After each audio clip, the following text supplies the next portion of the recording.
प्रेम में परमेश्वर।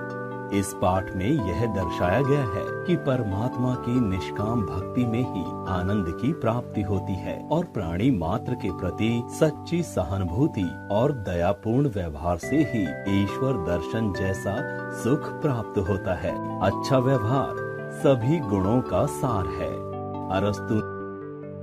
किसी गांव में मूरत नाम का एक बनिया रहता था। सड़क पर उसकी छोटी सी दुकान थी। वहां रहते हुए उसे बहुत समय हो चुका था, इसलिए वहां के सब निवासियों को वह भली भांति जानता था। वह बड़ा सदाचारी, सत्यवक्ता, व्यवहारिक और सुशील था। जो बात कहता उसे जरूर पूरा करता था। कभी धेले भर भी कम न तोलता और न ही घी तेल मिलाकर बेचता। चीज अच्छी ना होती तो ग्राहक से साफ साफ कह देता, धोखा ना देता था। बढ़ती उम्र के साथ में वह भगवत भजन का प्रेमी हो गया था। उसके और बालक तो पहले ही मर चुके थे। अंत में 3 साल का बालक छोड़कर उसकी स्त्री भी परलोक सिधार गई। पहले तो मूरत ने सोचा इसे ननिहाल भेज दूं, पर फिर उसे बालक से प्रेम हो गया। वह स्वयं उसका पालन करने लगा। उसके जीवन का आधार अब यही बालक था। इसी के लिए वह रात दिन काम किया करता था। लेकिन शायद संतान का सुख उसके भाग्य में लिखा ही न था। 20 वर्ष की अवस्था में यह बालक भी यमलोक को सिधार गया। अब मूरत के शोक की कोई सीमा न थी। उसका विश्वास हिल गया। सदैव परमात्मा की निंदा कर वह कहा करता था कि परमेश्वर बड़ा निर्दयी और अन्यायी है। मारना बूढ़े को चाहिए था, मार डाला युवक को। यहाँ तक कि उसने मंदिर जाना भी छोड़ दिया। एक दिन उसका पुराना मित्र जो 8 वर्ष से तीर्थ यात्रा पर गया हुआ था, उससे मिलने आया। मूरत बोला, मित्र देखो, सर्वनाश हो गया। अब मेरा जीवन व्यर्थ है। मैं नित्य परमात्मा से यही विनती करता हूँ कि वे मुझे जल्द इस संसार से उठा ले। मैं अब किस आशा पर जीऊं? मूरत, ऐसा मत कहो। परमेश्वर की इच्छा को हम नहीं जान सकते। वह जो करता है ठीक करता है। पुत्र का मर जाना और तुम्हारे जीते रहना विधाता के वश में है, और कोई इसमें क्या कर सकता है। तुम्हारे शोक का मूल कारण यह है कि तुम अपने सुख में सुख मानते हो, पराये सुख से सुखी नहीं होते। तो मैं क्या करूं? परमात्मा की निष्काम भक्ति करने से अंतःकरण शुद्ध होता है। जब सब काम परमेश्वर को अर्पण करके जीवन व्यतीत करोगे तो तुम्हें परमानंद प्राप्त होगा। चित्त स्थिर करने का कोई उपाय तो बतलाओ। गीता, भक्तमालादि ग्रंथों का श्रवण, पठन, मनन किया करो। ये ग्रंथ धर्म, अर्थ, काम, मोक्ष चारों फलों को देने वाले हैं। इनको पढ़ना आरंभ कर दो, चित्त को बड़ी शांति मिलेगी। मूरत ने ग्रंथों को पढ़ना आरंभ किया। थोड़े ही दिनों में इन पुस्तकों से उसे इतना प्रेम हो गया कि रात को 12-12 बजे तक गीता पढ़ता और उसके उपदेशों पर विचार करता रहता था। पहले वह सोते समय छोटे पुत्र को स्मरण करके रोया करता था, पर अब सब भूल गया। सदा परमात्मा में लीन रहकर आनंद पूर्वक अपना जीवन बिताने लगा। पहले इधर उधर बैठकर हंसी ठट्ठा भी कर लिया करता था, पर अब वह समय व्यर्थ न खोता था। वह या तो दुकान का काम करता था या रामायण पढ़ता था। तात्पर्य यह है कि उसका जीवन सुधर गया।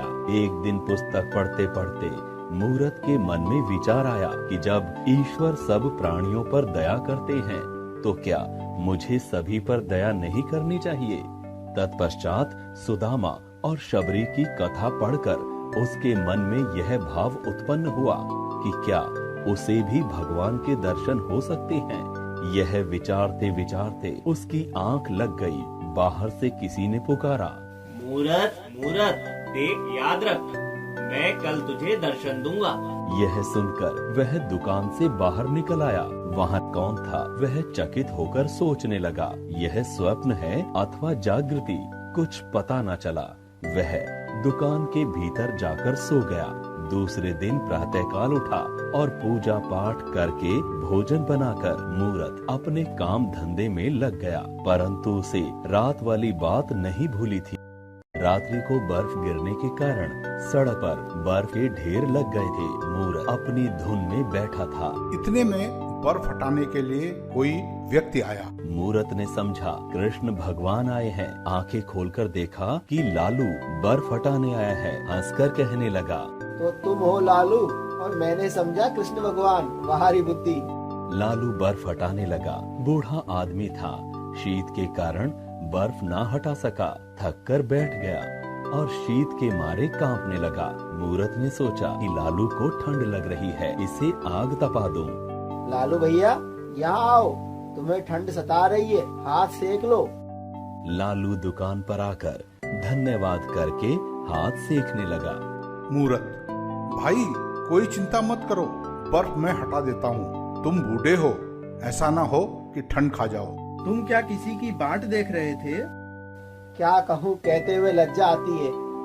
रात मैंने एक ऐसा स्वप्न देखा जिसे भूल नहीं सकता। भक्तमाला पढ़ते पढ़ते मेरी आंख लग गई। बाहर से किसी ने पुकारा, मूरत। मैं उठकर बैठ गया। फिर शब्द सुनाई पड़ा, मूरत मैं तुम्हें दर्शन दूंगा। बाहर जाकर देखता हूँ तो वहाँ कोई नहीं था। मैं भक्तमाला में सुदामा और शबरी के चरित्र पढ़कर यह जान चुका हूँ कि भगवान ने प्रेमवश किस प्रकार साधारण जीवों को दर्शन दिए हैं। वही अभ्यास बना हुआ है। मैं बेटा कृष्ण भगवान की राह देख रहा था कि तुम आ गए। जब तुम्हें भगवान से प्रेम है तो अवश्य दर्शन होंगे। तुमने आग न दी होती तो मैं मर गया था। वाह भाई लालू, ये क्या बात हुई? इस दुकान को अपना घर समझो। मैं सदैव तुम्हारी सेवा करने को तैयार हूँ।